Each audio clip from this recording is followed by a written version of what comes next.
যে পরিবারে নারীর ক্ষমতা বেশি সেই পরিবারে কখনো শান্তি থাকে না। কথাগুলো তিতে শুনতে লাগলেও বাস্তব। যে পরিবারে নারীর ক্ষমতা বেশি থাকে সেই পরিবারে কখনো সুখ শান্তি থাকতে পারে না।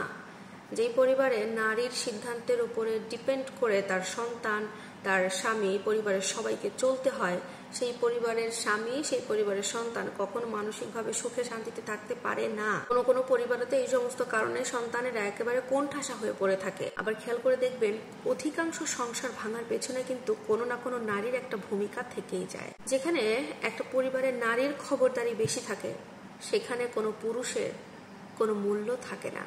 সেখানে পুরুষদের কোনো মতামত বা কোনো কথাকে সম্পূর্ণভাবে অগ্রাহ্য করা হয়। এখন একটা সংসারে যদি আপনি নারী হয়ে সমস্ত ধরনের সিদ্ধান্ত আপনি নিজে নেন, সবার মতামতকে উপেক্ষা করে, সেই ক্ষেত্রে তো সেই পরিবারে কখনো শান্তি, কখনো সভ্য কিছু বজায় থাকা সম্ভব না। একটু মিলিয়ে দেখবেন, যে পরিবারে নারীর খবরদারি বেশি থাকে সেই পরিবারে যদি একটা নতুন মেয়ে বউ হয়ে আসে, ওই মেয়েটা জীবনেও কখনো ভালো থাকতে পারে না, পারবেই না।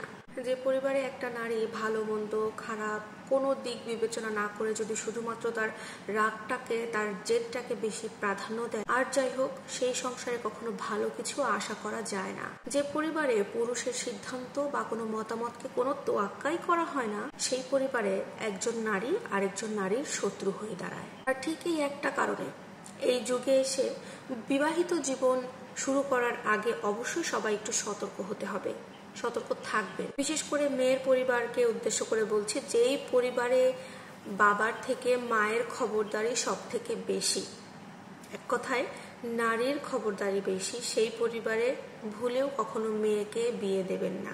বা ছেলেদের উদ্দেশ্যও বলবো, ছেলের বাবা মাকে উদ্দেশ্য করে বলবো, যে পরিবারে মেয়েদের খবরদারি বেশি থাকে সেই পরিবারে কখনো ছেলেকে বিয়ে করাবেন না।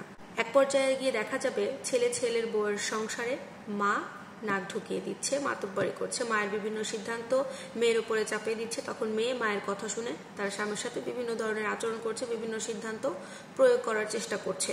প্রকৃতপক্ষে নারী হচ্ছে ঘরের লক্ষ্মী। নারী কেন পুরুষের উপরে গিয়ে কর্তৃত্ব ফলাবে? নারী ইচ্ছা করলে তার মতামতটা জানাতে পারে, কিন্তু সে কখনো কোনো নেতৃত্ব ফলাতে পারে না একটা সংসারে। মানে আবার এটা কেউ ভাববেন না যে নারীকে এখানে অবহেলিত করা হয়েছে বা নারীকে অবহেলিত বলা হয়েছে, এমন কিন্তু কিছুই না। আমার ভিডিওতে আমি বুঝিয়েছি যে পরিবারে পুরুষ থাকার পরেও পুরুষের কোনো মতামতের গুরুত্ব থাকে না, পুরুষের কোনো দাম থাকে না, নারীর সিদ্ধান্ত, নারীর মতামতকে বেশি গুরুত্ব দেওয়া হয়, সেই পরিবার থেকে সবাই সাবধান হবেন, কারণ সেই পরিবারে কখনো কোনোদিন সুখ শান্তি বজায় থাকতে পারে না।